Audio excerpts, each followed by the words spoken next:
Hello, my name is Lindsay Mason, and I'm going to discuss today a reflection on my personal growth for the class INTR 331. Today is December 10th, 2020. I have gained so much information throughout this semester and the observations and case studies that I completed. Each module that I covered in the semester allowed me to take my understanding of the DCS control demand control schema to the next level. I was able to reflect and through my own work and my own observations, as well as others through the discussion posts and case analysis studies and presentations in the many different forms. And even as a class, um, we were in small groups, and I learned a great deal from that as well. I completed the observations, and I'm going to share with you some of the things I felt and believed before the observations started, and some minor things that I could see developing midway through the semester, and then after my observations concluded at the end of the semester, and where my thoughts and thinking is now. Okay, so before my observations, I'm going to discuss some controls that I were more comfortable with and thought were more acceptable and that was more likely to employ. I have been known to choose more control options that are on the conservative continuum. I haven't had a ton of interpreting experience. I worked with deaf people with disabilities for the last 3 years, and so I haven't had a lot of experiences in like formal settings besides a church atmosphere. So because I was able to observe a church setting in this class as well, it definitely helped me to see more liberal control choices and begin to start on aligning more with, or at least more towards some liberal control choices. Some of the control choices that I was more comfortable with at the beginning of the semester are examples that I have completed through my observations. For example, during the church interpretation, the interpreter that I observed was using a stool to sit down on instead of a chair or instead of standing. And in any setting, I think I always choose to sit in a chair if possible. A lot of times when I was first interpreting in a classroom, I felt like I was always in the way. And now that I've been able to observe more of those settings, I see the huge and significant importance of being able to stand in the front of the room next to the person. However, during COVID, we have more restrictions at my church where we're in a separate room and the TV is very high on the back wall. And in order to have the interpretation right next to the speaker, which was on the large screen TV, a stool was utilized. So that's something that I would be more comfortable with considering the concurrent demands. But as far as feeling more comfortable standing, I have definitely been able to do more work in that area and choose to stand if possible, depending on the setting and what's appropriate.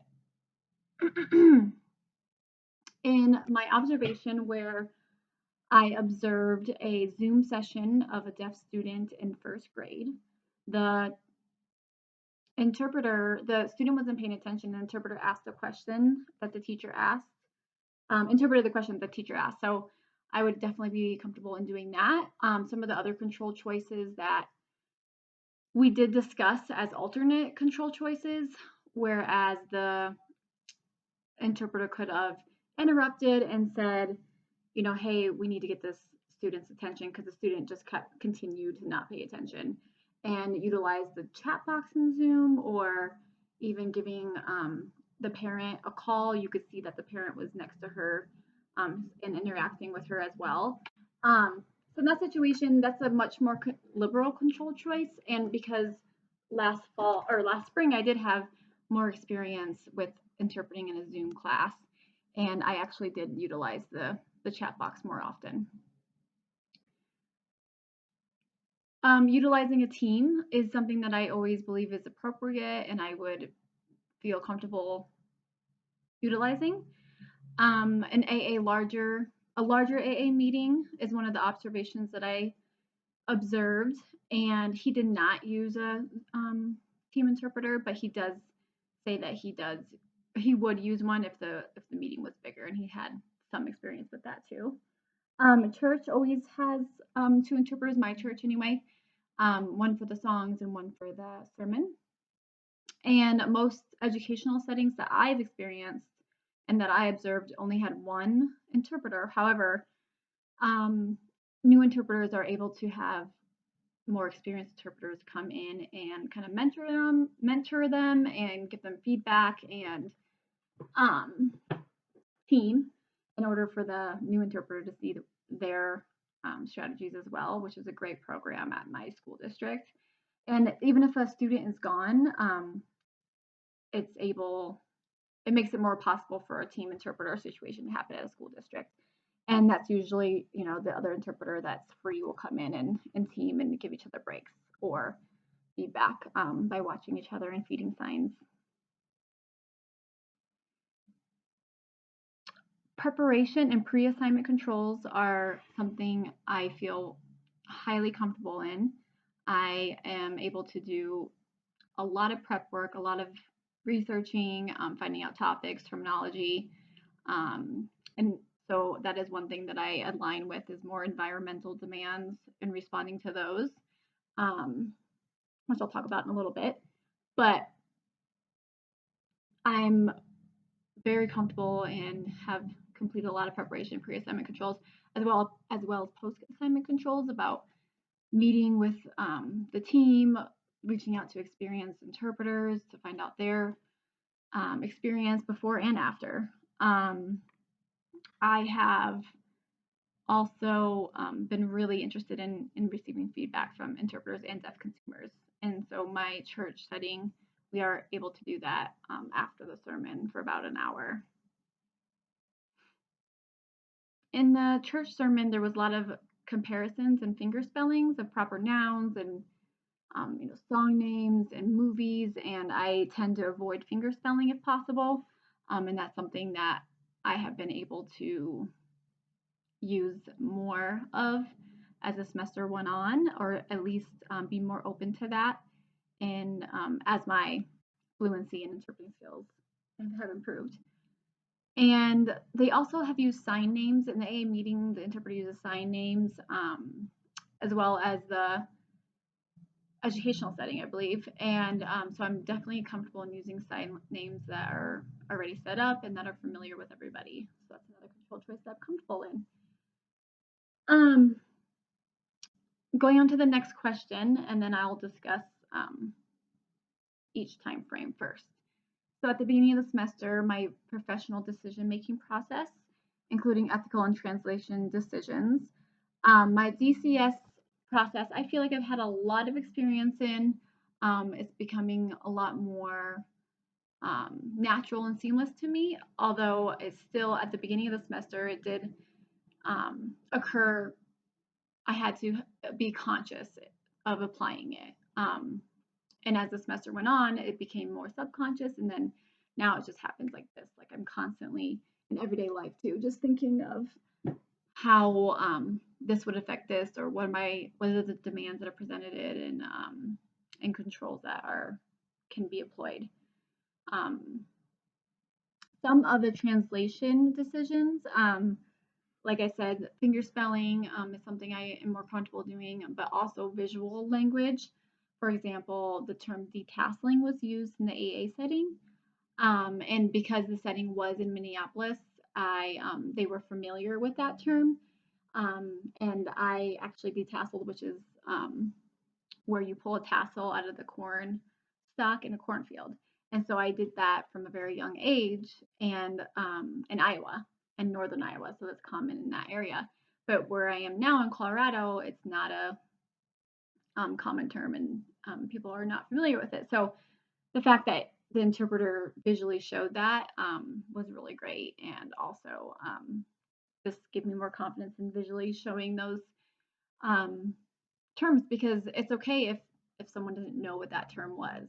If you visually show it, then they will already understand the meaning. The word doesn't even matter at that point. So it's really cool that I've been able to see that as the semester has progressed. Some other ones, dry, term dry, which I've discussed throughout my observations, and being able to explain what that means. It's not just dry, even though the interpreter used that. It's much more, had a lot more meaning than that in an AA meeting. And so, because the participants are familiar with that, he did not need to expand. But if there was a newcomer, they might not know that what the term dry means. And then he also used different signs for like a first drink, or like drinking alcohol, or like drunk and drinking a lot, binge drinking. So it was great to see the different progressions, even though those aren't specifically a sign label. So I've been able to use more control choices like that as well. The seventh tradition scenario in an AA meeting, I'm going to be discussing that later on, but as far as my decision making process, it has grown a lot, and I'll discuss that a little bit later. I do tend to respond more to interpersonal demands at the beginning of the semester. However, as the semester went on, as well as environmental, like I discussed, like if I show up early in a room, I can rearrange things. I feel more comfortable doing that rather than during assignment. Controls are a little bit more of a challenge for me, but as the semester progressed, I was able to show alignment with more intrapersonal demands and paralinguistic, and during assignment controls where I would have to interrupt the speaker or things like that. And intrapersonal demands, it kind of depends on the situation, because if it's internal and it's just bothering me, I tend to hold it back instead of making a control choice to um, acknowledge it. Like, for example, if I was, having a very bad headache and it was really hurting bad, and I was just trying to talk myself and just like get through this, I tend to not have as much self-care in a moment, because I feel like I have to follow through with the job and I don't want to disappoint anybody. But that's something I'm showing that as the semester progressed, that it's something that's very important to take care of yourself, because then you're not even producing an equivalent or as effective message if you are in pain or not, even if you have to go get a drink and come back.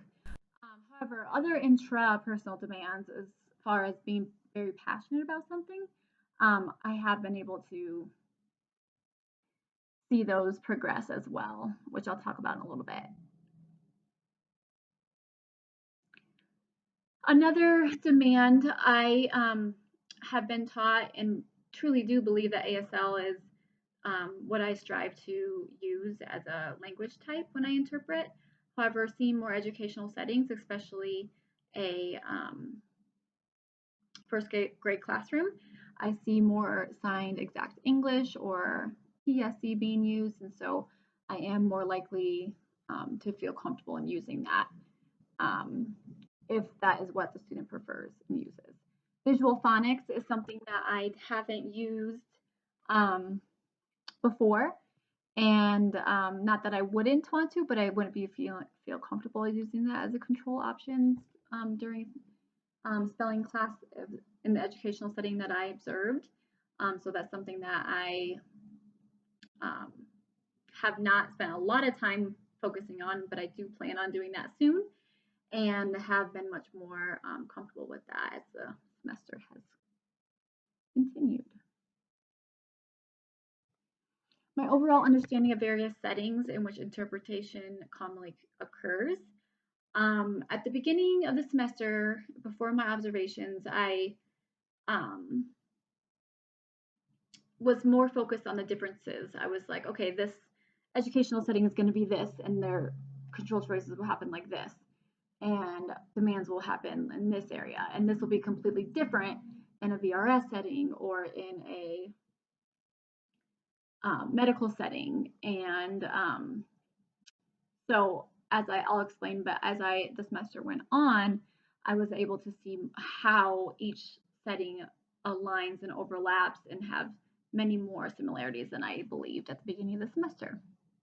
Midway through the semester, I started to notice more similarities in the settings and use more liberal control choices in that side of the continuum. Um, I was able to identify moments where I was understanding things more, things were clicking, more aha moments as the semester went on, which I'll explain again later. Um,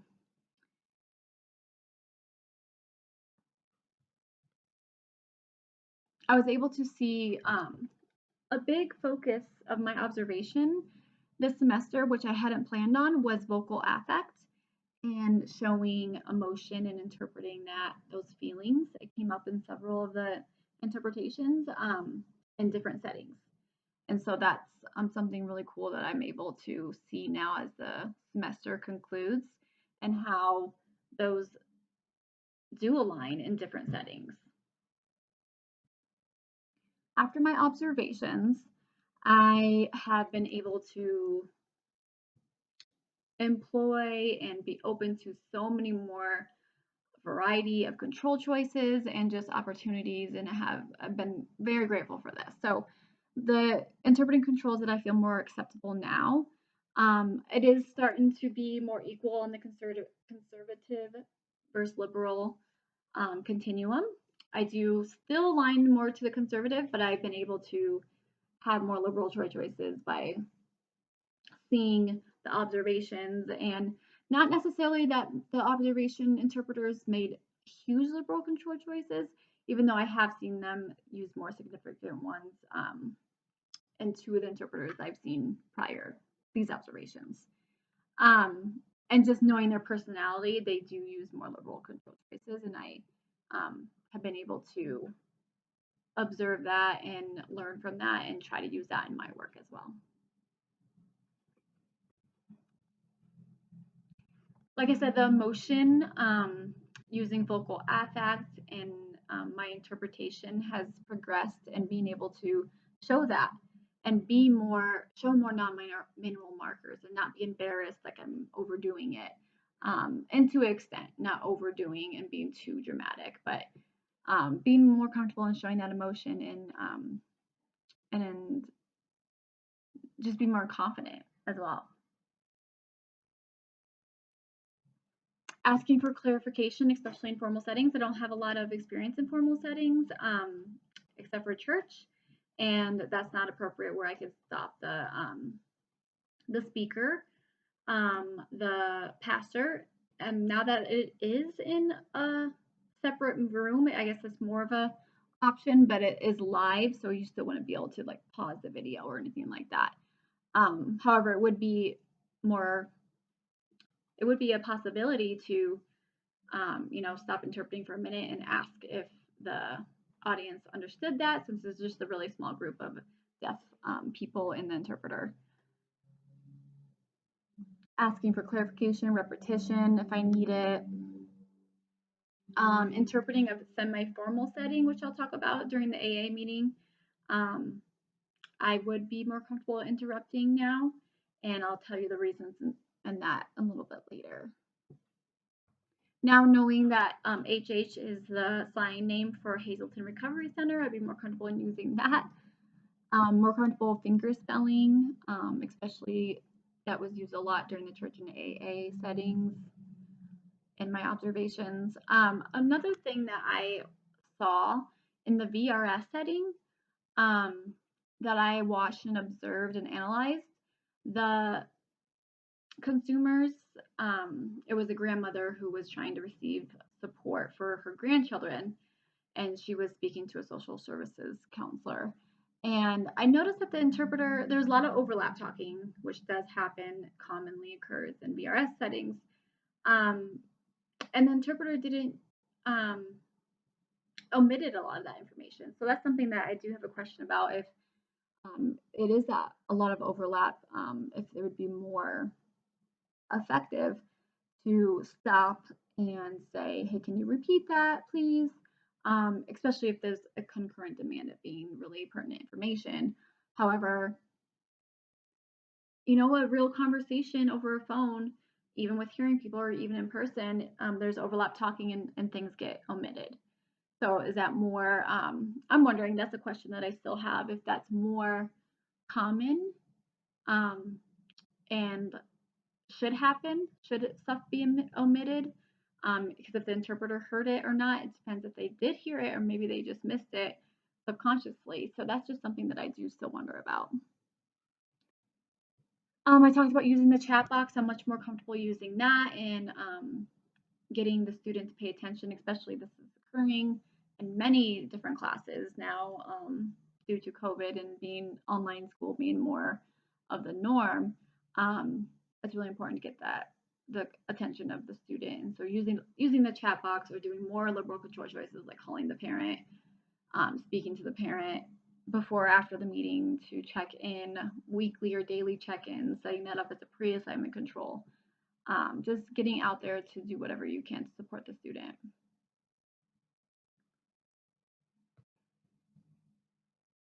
I talked about using visual phonics more, that I'm more comfortable with that and that I am very interested in it. And I actually found a lot more resources through my peers and through the interpreter that I observed throughout the semester. And so that's something I'm much more comfortable using and continue to research that. Another more liberal control choice that I'm more comfortable with, that at first I was a little apprehensive, and I'll discuss this in a minute, but the situation where it was a deaf counselor at a vocational rehab facility, and they were meeting with the interpreter and a hard of hearing consumer. This provided many additional and challenging demands, which that's what I will be talking about at the end. Um, and but one quick thing about it, I think it was the hard of hearing consumer said something funny, said something that she did chuckle a little bit, but before interpreting it, he was already laughing as an interpreter himself, thinking that's funny. It was related to the slopes, and she was using a comparison of ski slopes on a black diamond compared to her hearing, which was doing the same decline. So I think that's something that's like a more parallelistic, like I think that's really funny and I can't hold it back, so I'm gonna laugh, which is okay. It's not like it's illegal or unethical, and it happens. So I'm more comfortable in those situations where at the beginning of the semester, if I would have saw that, I would have been like very unprofessional. My understanding of various settings now, by since the professional decision making process now at the end of the semester. Um, like I said, the DCS occurs subconsciously internally. I'm constantly processing that information and understanding and brainstorming different concurrent demands and even thinking about the consequences and the resulting demands. I do tend to respond to more parallelistic demands now, turn taking demands involving interrupting. I've been able to interpret translations that are more visual as the semester went on. And my overall understanding in the various settings, like I said, has grown a lot. I'm seeing more overlap and relationships and connections and alignment of each setting all together. And how, even though I have a focus of an educational setting, I can learn so much from a community setting. And many of the demands and controls may overline. And that's something I didn't see at the beginning of the semester. For example, I talked about vocal affect. In the church setting, the interpreter, the pastor, was sharing his story and reading Bible verses and the lesson, more teaching style. And then the last 5 minutes is common for him to turn the lesson into more real life experience and to get emotional. And that change was completely shown through her vocal tone or for her um, body movements and posture and just vocal affect. Emotion was just shown, completely transitioned. And that was just really great to see. And so I also noticed that in the AA setting where the interpreter was interpreting for a long timer who had many years of sobriety and he was very confident. And then the next person was a newcomer and is a woman and she was her first meeting and was almost crying. And he just showed that difference through his vocal affect, and it was really eye opening. And then I was thinking, those are the only two that aligned, but it's not really um, the VRS call had a lot of emotion too through the voice of the grandmother and wanting to provide care for them and was struggling financially. And then even the educational setting, I did note in a discussion post that it didn't have a lot of emotion or able to use those control choices. However, my peers and my professor um, informed me that they do use, like through ASL stories, a lot of emotion. They could be sharing a more emotional, and it doesn't have to be a sad, it could be a happy, funny. And so that is used in that setting as well.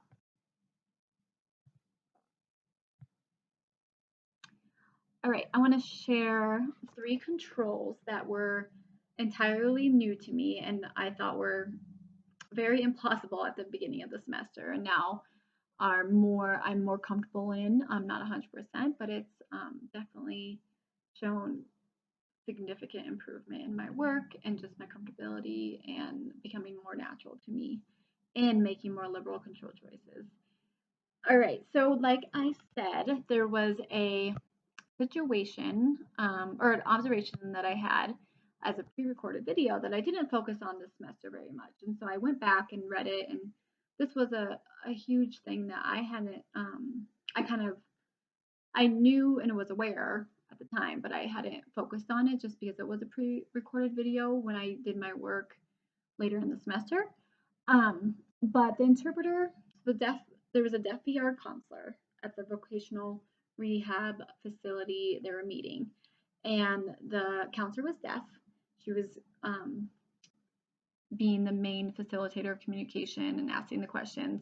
The client was hard of hearing, and they were sitting across from the table from them, and then the interpreter was right next to the hard of hearing client.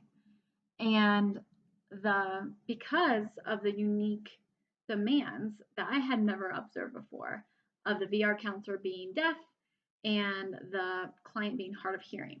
There wasn't a hearing consumer involved, only the interpreter who was hearing.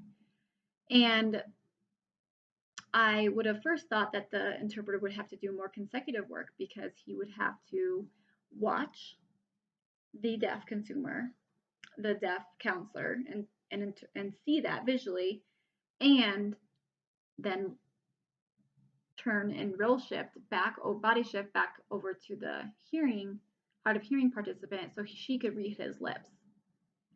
So I thought that would be more consecutive, and he was able to do this mostly simultaneously. He did stop and ask for clarifications when he needed, but he was very skilled in this aspect. In his interview after, he did mention this was a demand for him, but he was familiar with it and has done it before. So this is something that I would never think I'd be able to do. Even though no, I don't have direct practice or experience with it. After this observation, I definitely see how it's more plausible and something that I'm excited to work on and have experience like this. And something that I could even practice without necessarily having, um, pretending someone's hard of hearing, just to get some practice in a deaf person and use that in with my peers or my deaf friends in practice situation because it's very interesting to me and it's something that can be very common in the interpreting field.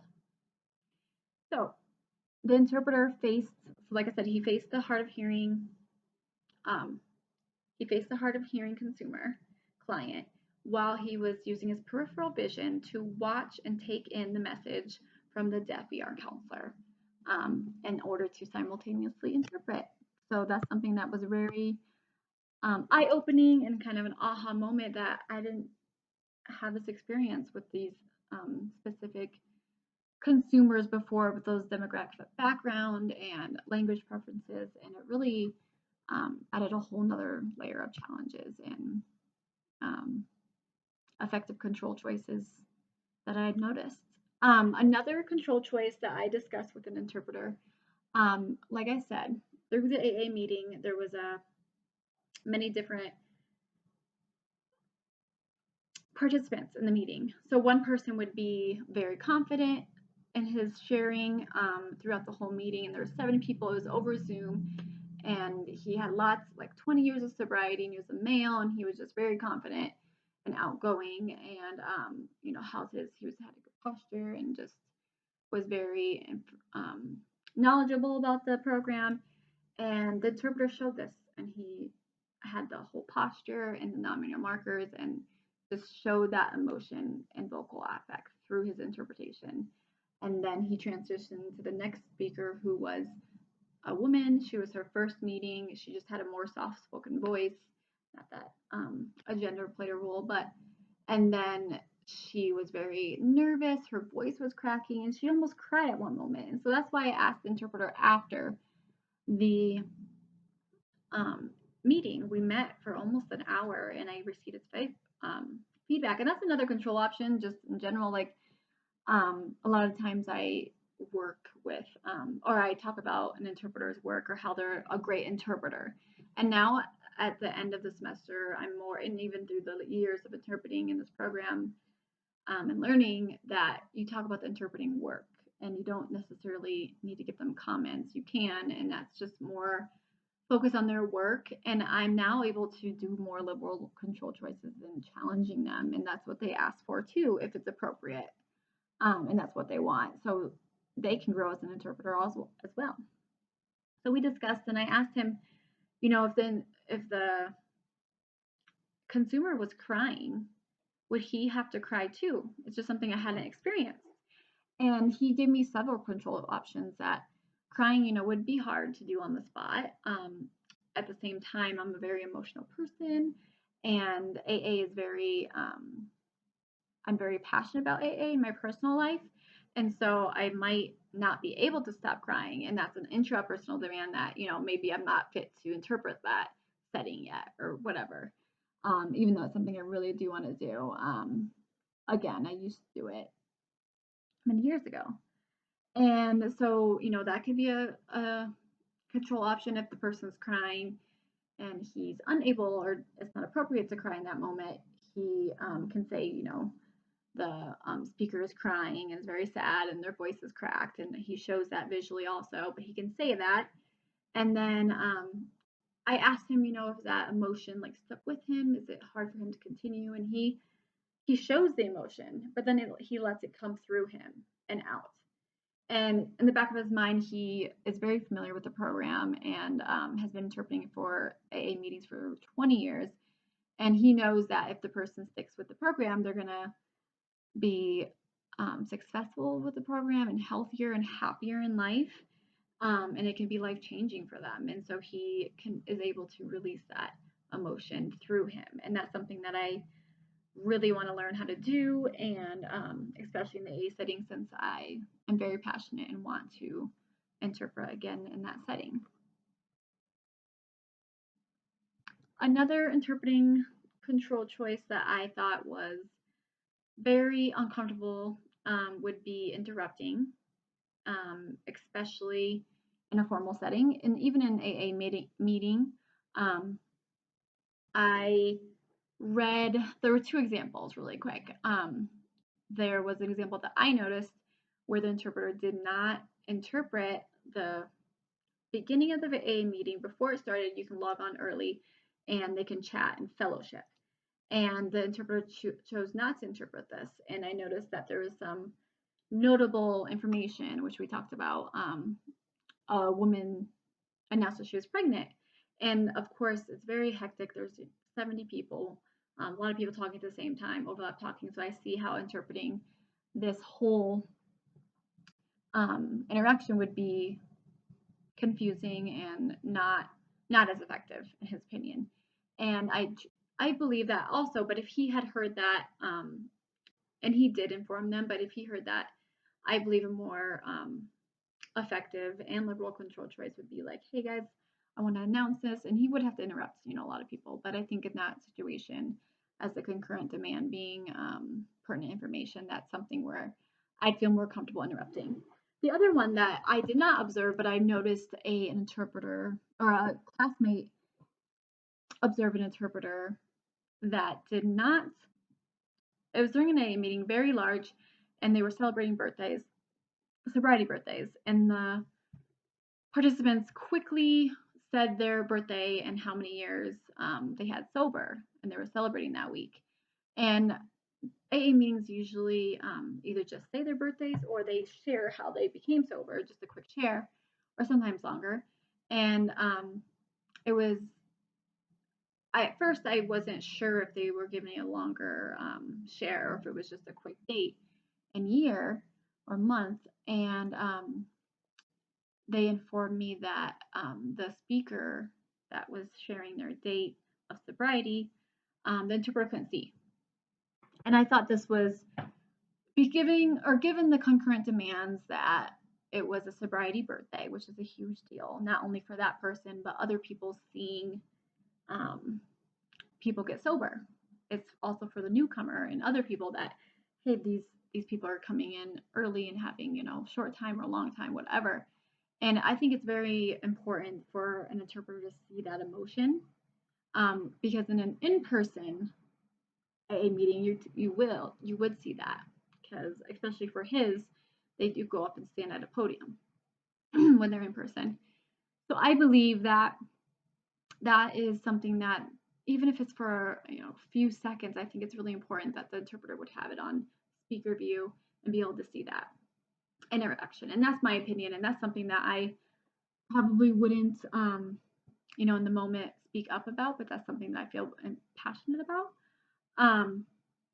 And really quick, the last one that I thought was very liberal and would be more apprehensive at the beginning of the semester, but seeing that same setting in the seventh tradition situation, which I have shared throughout the semester, which is where an AA meeting collects donations to be able to pay for their rent at their wherever the meeting is. Due to COVID, a lot of the funding has been plummeting. Pay for AA books and literature for newcomers, things like that. And because the seventh tradition would come up on the screen, the deaf-blind consumer wasn't able to see the interpretation at the same time. So the interpreter encouraged the deaf-blind individual to go to central office, which is like the higher up of AA, and explain and voice his concerns. And that's something that may be unethical and stepping out of the role, but it's something that I believe is would be appropriate in my views. And I believe that